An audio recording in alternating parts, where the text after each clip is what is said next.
Industrial action hits a construction firm. That's our top story in your Barbados Today Evening News Update for Wednesday, March 10. Workers at Preconco Limited are off the job, and according to their bargaining agent, they won't be budging until management treat workers fairly and give them a better deal. The employees are upset after the company suspended 8 shop stewards with immediate effect after they attended a meeting with Labour Minister Colin Jordan and the Barbados Workers Union today. According to BWU General Secretary Dwayne Paul, Preconco opted not to attend the meeting after taking issue with the number of delegates attending the talks. He charged that the company's action is an attack on trade unionism in Barbados, and Preconco must not be allowed to unfairly treat workers, as he outlined a litany of grievances. One of the pressing matters here is that this company last year cut these workers' money without their consent. Under the same minister that we were meeting about, a temporary arrangement was made. This company sought to unilaterally extend it and sent these guys letters asking them to sign off. The guys refused to sign off, but you know what? The gully boys in there went ahead and still cut the people money again. That is why the workers wanted the meeting, because the workers were of the view that this cannot continue. They have no authority to cut my money, and they want it stopped. We have a situation in here where the workers are tired. PPE is something that is supposed to be distributed to workers. Preconco here selling their workers PPE. When you want a pair of construction boots, you go to the storeroom and then they take out your pair when the week come. This is happening in Barbados. I don't care how you talk, the people in here refuse to stop. So these guys have had enough.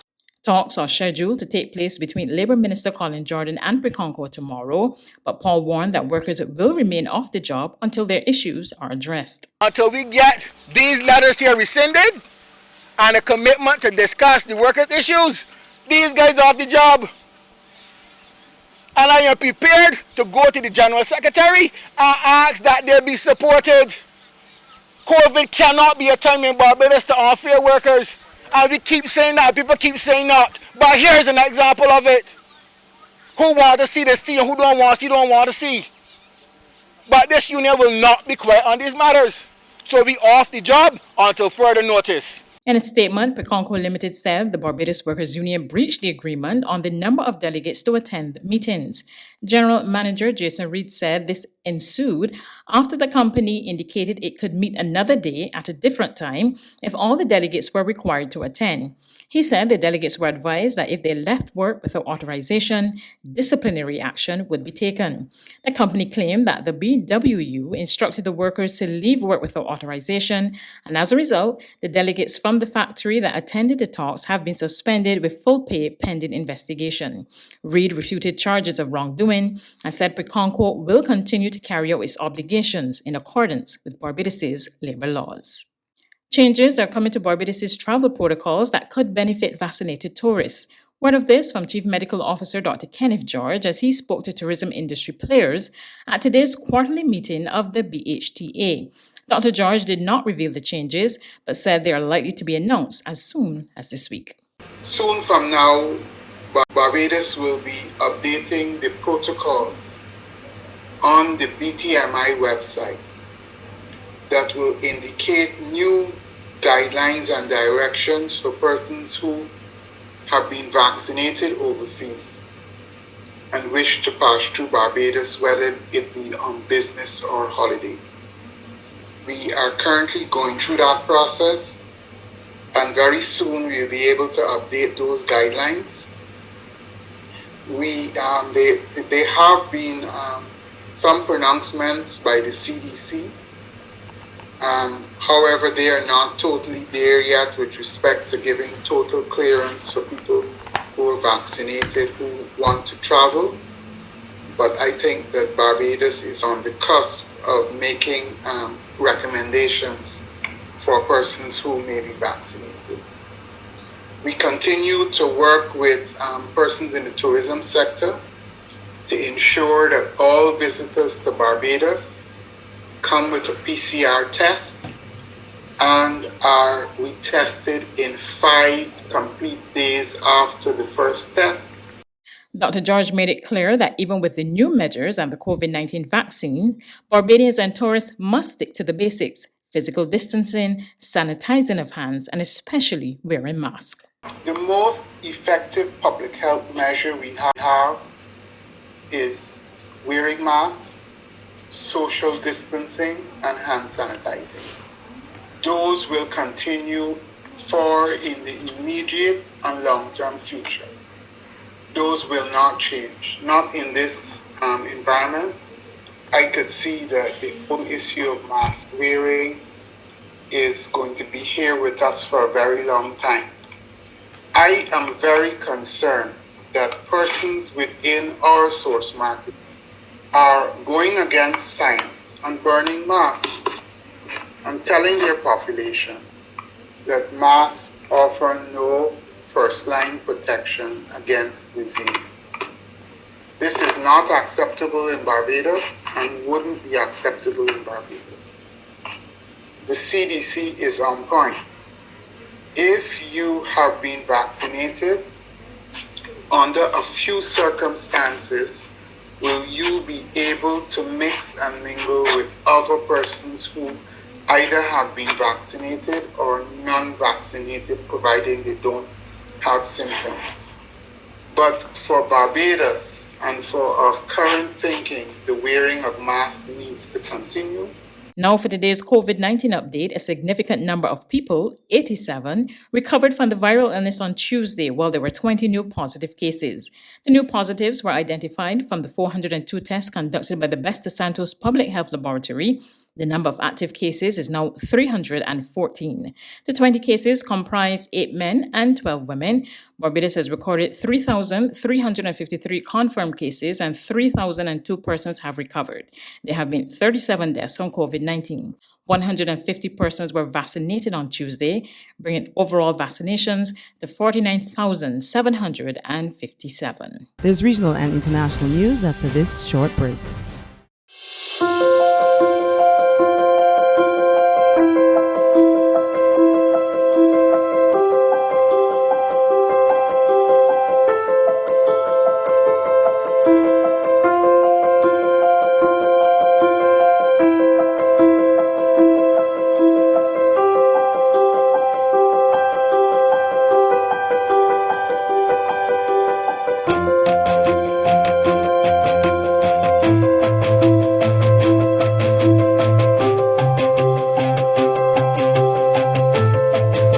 Barbados Today, news you can trust.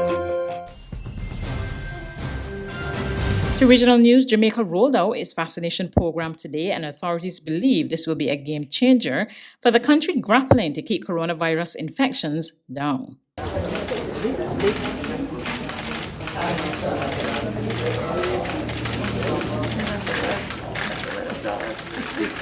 Marcia Thomas Yetman, the first Jamaican to be given one of 2 doses of the Oxford AstraZeneca vaccine. She's a senior public health nurse. My greatest consideration was my fear of needles. That was my thought, God, injection.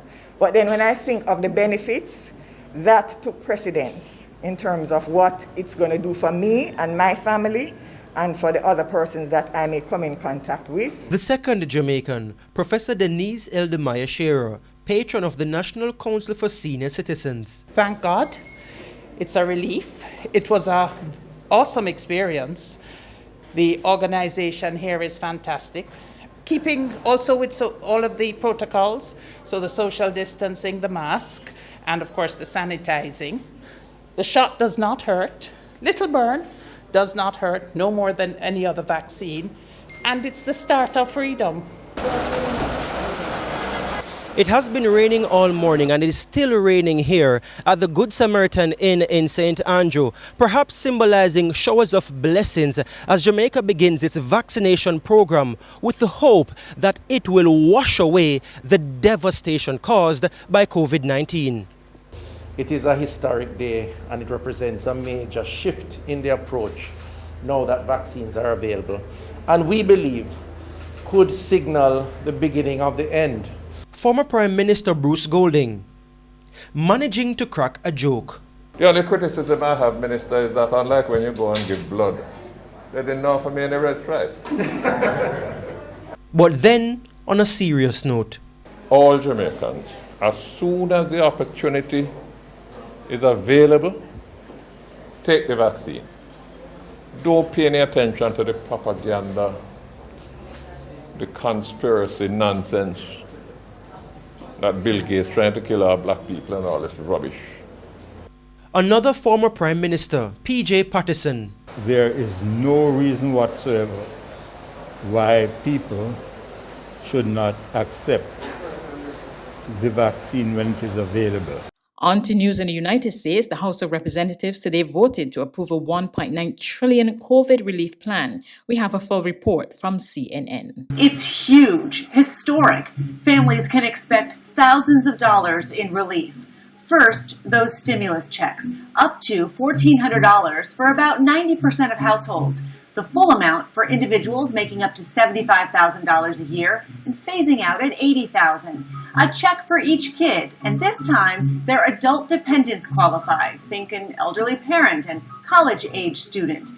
If history is a guide, once signed into law, it could take a matter of days to start to hit bank accounts. People with bank information on file with the IRS, they're likely to get their money first based on their most recent tax return. That's 2019 if you haven't filed for 2020 yet. But the bigger payout here is the expanded child tax credit, a critical and historic effort to eradicate income inequality and child poverty.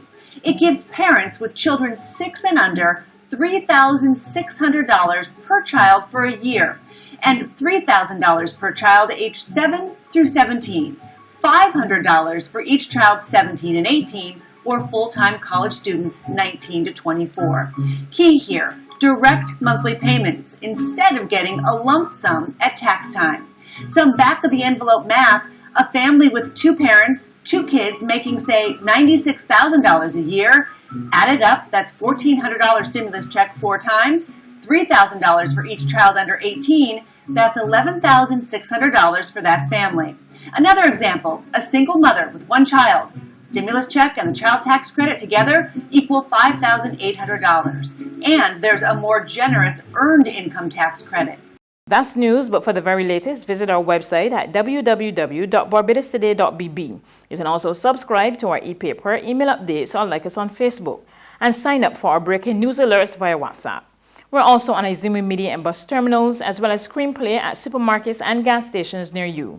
You can also hear us on Mix 96.9 FM and Capital Media HD 99.3 FM.